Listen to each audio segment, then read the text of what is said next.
Hi, greetings. This is Daniel Lee saying hello to the YouTube community. I apologize that there is no image here, but our iCamera is broken. Some of you may know, if you click on my name on YouTube, that I've made several videos for Ron Paul over the last couple months. And generally, my videos have been received well. I have gotten negative comments on some of them, but generally and overall, I've gotten positive reactions. My videos tend to be very optimistic and hopeful. And the reason that is I am not one given to conspiracy theories or negativity. I generally have a very positive and optimistic look at life. And in particular with Ron Paul and his campaign, I adopt his kind of optimistic outlook on events. And of course, even with that optimistic outlook, of course, I got a little discouraged, obviously, by the New Hampshire primary results because I was expecting a stronger finish than the finish that he's currently at, which is 5th place. But I wanted to very quickly just get to the point. I have now seen on several forums of Ron Paul, including dailypaul.com. I've seen a YouTube as well, where basically there are reports coming in that although Ron Paul has received 0 votes in Sutton County, New Hampshire, there are at least 3 people that are saying, wait a minute, I went to the polls tonight and I voted for Ron Paul in Sutton County.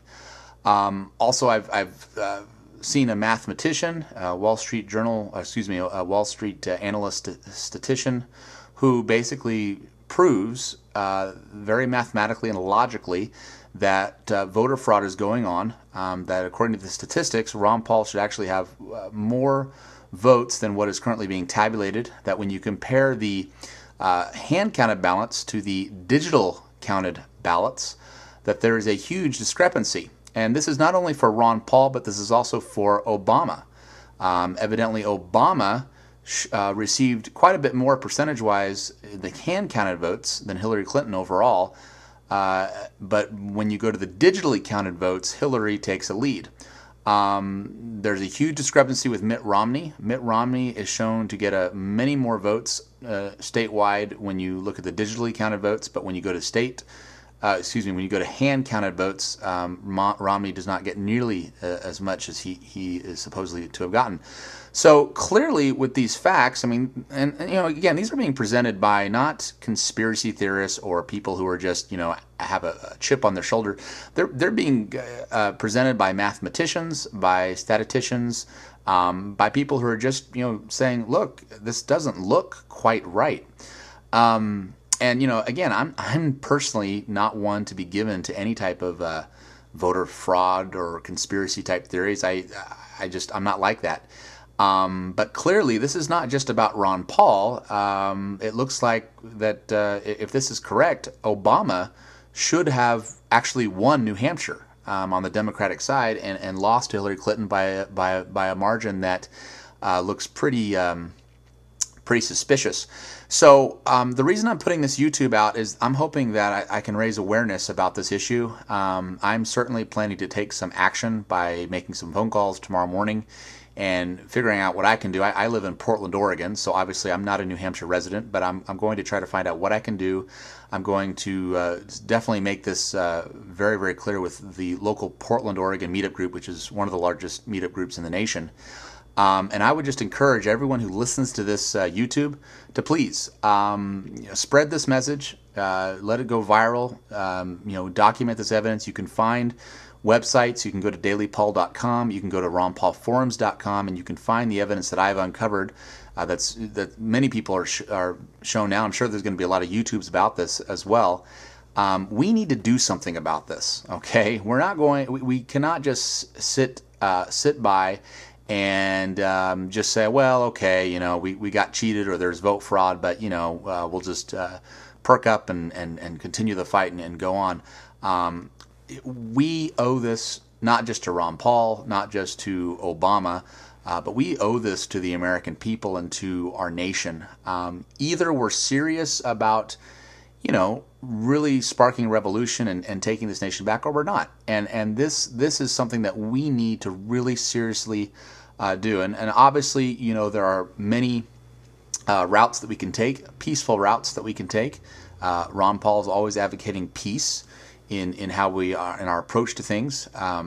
So there are many routes that we can take in this information age as to how to proceed, but we need to really make a stink about this. We need to present our evidence. We need to be logical and cool-headed, and see how things go. If, and this is a big if, but if we present this evidence and it's substantiated and we make a stink about it and we present this to the powers that be, to the government authorities, to the media outlets, to the decision makers, and if they, having been presented this very logical evidence, decide to ignore us or decide to basically say, well, we're just going to ignore this, or yeah, you may have a case, but if that's the case, then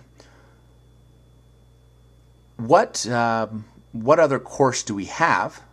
What other course do we have than to take up armed resistance against the government? Now, obviously, I mean, how does an American people, citizenry, with armed with shotguns and just the weapons that you can buy at your local Target, or not Target, but wherever you buy weapons, your local gun shop, how does American citizens take up arms against the U.S. military? I mean, the U.S. military is the most armed military in the world. So how would you do that? I have no idea. I have never advocated taking up arms against the government. But what would it take? What would it take for us to pledge our life, our honor, our liberty, our families' lives to fight? And to me, in my mind, if, and this is again a big if this is presented in a logical, cool-headed manner, this evidence is substantiated, it's presented, and then we are given the big, the media and the government and the authorities just ignore us. I think at that point we need to have some serious discussions about taking up arms against the government. And I realize the FBI and others might look at these YouTubes, and mine in particular, and say, oh, we need to keep a watch on this guy. But folks, I don't see an alternative. My wife thinks I'm jumping to conclusions. And obviously I'm saying, look, we need to proceed with caution. We need to do all we can peacefully, like Ron Paul recommends, to peacefully present our case, and logically, with cool-headedness, to present our case. But it just caused me to think and wonder tonight, boy, what would it take?